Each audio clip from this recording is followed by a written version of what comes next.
के पानी को इकट्ठा करने के लिए लीकेज के नीचे जो बर्तन रख देती थी और इस विपरीत परिस्थिति में भी मां सहनशीलता की प्रतीक थी। आपको जानकर हैरानी होगी कि वो अगले कुछ दिनों तक इस पानी का इस्तेमाल करती। जल संरक्षण का इससे बड़ा उदाहरण और क्या हो सकता है। देखिए, मां के जीवन की बातें लिखते हुए ये जिक्र जो है, जो बातें हैं, जो यादें हैं, उन्होंने अपने ब्लॉग में 18 जून 2022 को प्रधानमंत्री नरेंद्र मोदी ने लिखा। साफ सफाई की पक्की पैरोकार, 100 साल की उम्र में भी कुछ खिलाने के बाद वो प्रधानमंत्री नरेंद्र मोदी का मुंह पोंछते हुए नजर आती थी। जिन्होंने इस देश को सबसे लोकप्रिय, जनप्रिय और सेवा में समर्पित रहने वाले प्रधानमंत्री श्री नरेंद्र मोदी जी को दिया है, ऐसी पूज्य माता जी अब हम सबको छोड़ करके गई हैं। और मैं इस घड़ी में स्वयं भी बहुत दुखी हूं।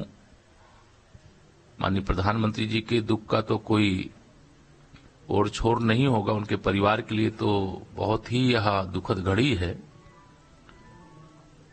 और ऐसे प्यार भरे रिश्ते को जिसे पूरे देश ने देखा है, पूरी दुनिया ने देखा है, अभी बीमार पड़ने के बाद जब अहमदाबाद के हॉस्पिटल में प्रधानमंत्री जी की माता जी को भर्ती कराया गया और कल तक यह सूचना थी कि वह स्वस्थ होकर के घर वापस आएंगी, लेकिन आज जैसा समाचार मिला है कि भोर में 3:30 बजे ब्रह्म मुहूर्त में उन्होंने अपनी जो इस धरती की यात्रा थी उसे पूरा किया और वह परलोक सिधार गई।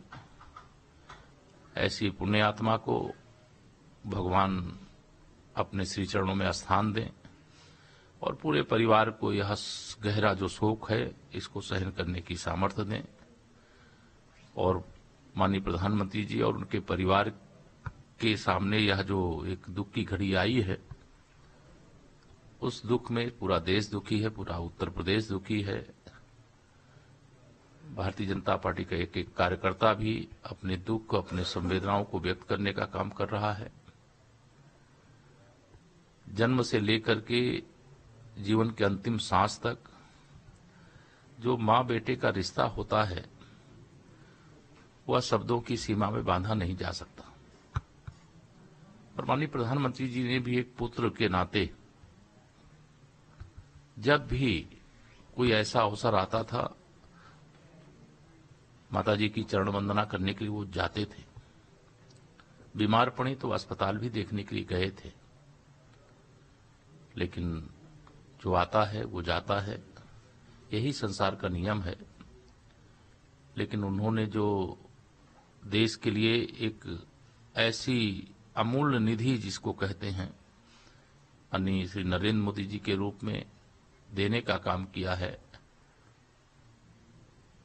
और जिनके नेतृत्व में आज देश का दुनिया में डंका बज रहा है, ऐसे प्रधानमंत्री जी के अंदर जो संस्कार सेवा की दृष्टि से, समाज के प्रति कर्तव्य की दृष्टि से, देश को मजबूत बनाने की दृष्टि से, गरीब कल्याण की दृष्टि से, महिलाओं के सशक्तिकरण की दृष्टि से, या जो अपने जीवन क्षेत्र में जो भी जरूरतें हैं उसको पूरा करने की दृष्टि से आज जो भी कार्य कर रहे हैं, मैं समझता हूं हर पुत्र के लिए पहली गुरु मां ही होती हैं और उन्हीं का संस्कार जीवन भर बच्चे के अंदर विराजमान रहता है।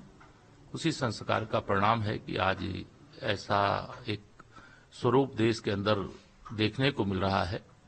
माननीय प्रधानमंत्री जी के नेतृत्व में वह संस्कार माननीय प्रधानमंत्री जी की माताजी ने प्रधानमंत्री जी को दिया, उन्होंने परिवार को भी दिया। मेरे लिए जैसे ही मैं यह समाचार सुना हूं, बहुत जैसे धक्का लगा। आज मैं यहां वाराणसी जनपद से ग्राम चौपाल की शुरुआत भी करना चाह रहा था, लेकिन चौपाल में तो मैं नहीं जा रहा हूं। अभी हम अहमदाबाद जाने की तैयारी में हैं, लेकिन जिस प्रकार से